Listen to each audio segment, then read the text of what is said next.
We hear what we want to hear, and we know where to find it.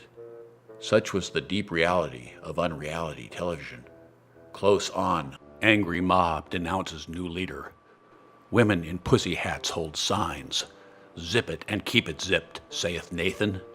2 Samuel. Cut 2. Commercial selling shit we don't need. Life. If only Marlowe could invent a remote button to flip through the dull bits and commercials selling pills for diseases too scary for psychosomatics like him.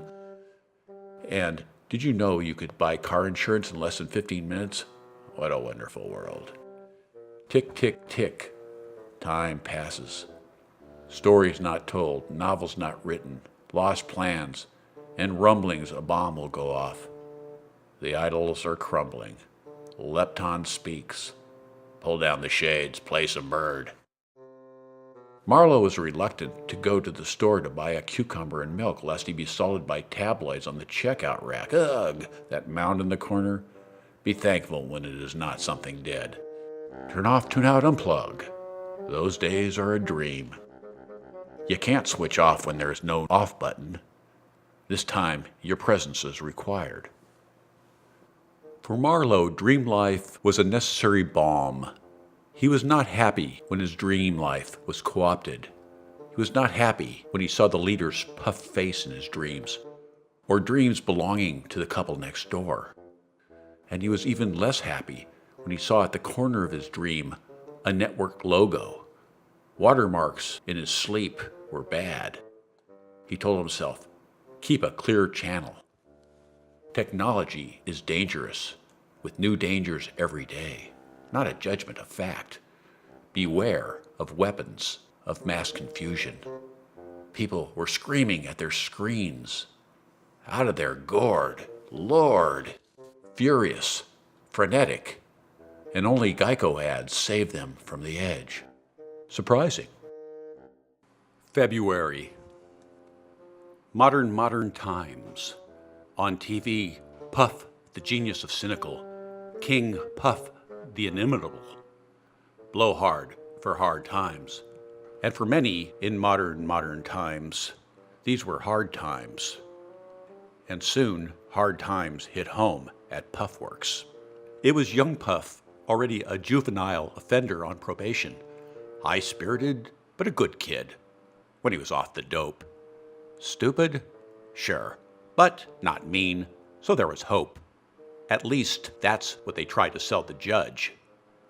In the end, young Puff's legal bills ruined the company. What could Big Puff do? His kid was his kid. No one felt much pity for the Puffs. Besides, the new boss promised pie. Enter Charlie Tramp, the little schlump. The little schlump wanted a piece of pie. He ordered. He waited. He was told there were crumbs, but no pie. For the little schlump, crumbs were not enough. He was a proud man. He'd been promised pie. He dreamed of pie. He saw others slicing pie. He saw some with pie on their face. When he looked at the sky, he saw pie. He was nobody's chump. He'd go see the guy on high. He'd demand pie. Inside the Department of Huffery and Puffery, there was Ma Large, and he heard Lex Luthor was tapped for a top slot. Unfortunately, no job for an Ubermensch. This was the new reality. The world upside down. You needed weighted shoes to keep your feet on the ground. He was shown into a big office. I want pie, said the little guy. They liked his looks, the little man wanting pie, and they hired him to speak to every little guy and gal wanting pie. He was the perfect little guy to sell pie. And the little schlump felt a lump of pride with his new title and position. He was dined and feted, and he spoke for every schlump on TV. And he was told it would take a while, probably longer than it should. But there was pie on the way, just not today. But time dragged on, and eventually it became apparent the new boss and his kind were not going to share the pie. The little schlump was given more crumbs, and plenty of crumbs was better than crummy. But at the end of the day, the little schlump would have his way. Up to the 92nd floor of the gold tower he marched. Where is my pie? Down there, said the big schlump, standing by the open window. Down there, there is a big, beautiful pie. Sure, it looks small from up here, but come closer, look. The little schlump reluctantly came to the edge. He looked down and became dizzy, imagining himself up on a high dive, up on the platform. He started to shake, a steady hand on his shoulder. You think I would let you down, you, the little guy? No, said the big schlump, and I know it's been disappointing.